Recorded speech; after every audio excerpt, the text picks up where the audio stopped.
உரிமை இழந்தோம், உடைமை இழந்தோம், உணர்வை இழக்கலாமா, அவர் தான் பாடினார். என் வாய்ஸ் அங்கே அவரு தான் இருந்துச்சு, அவர் தான் எழுதினார். Is a great creator. அவர் மாதிரியெல்லாம் சான்ஸ் இல்லை.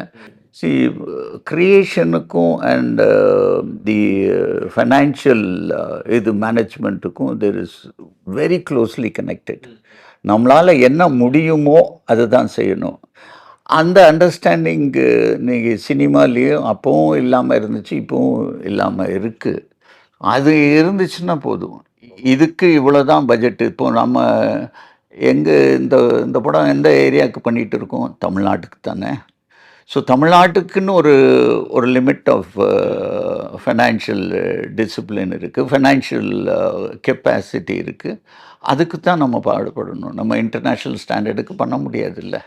பண்ணுறதுக்கு அது டைம் வந்துச்சுன்னா எங்கே வேணாலும் பண்ணலாம், யூனிவர்ஸுக்கே ட்ரை பண்ணலாம். Okay, nice. ஆக்சுவலாக சார் அந்த சாங் தோல்வி நிலை என நினைத்தால், அது நான் கிட்டுன்னு சொல்கிறதுக்கு மன்னிக்கணும். நான் சின்ன வயசுலேருந்து பார்க்கும்போதும் அது ஏதோ ஒன்று பண்ணும் சார். அந்த ஸ்பாட்டில் எப்படி சார் இருந்தது? அதே அந்த ஒரு உணர்ச்சிகரமாக இருந்துச்சா, இல்லை கட் சொன்னதுக்கப்புறம் எல்லாரும் ஜாலியாக, ஏன்னா நான் விசுவல் பண்ணி பார்க்குறேன், அதே கெட்டப்போட அவங்க எல்லாரும் சிரிச்சு பேசியிருந்தா எப்படி இருந்திருக்கும் அப்படின்னு சொல்லி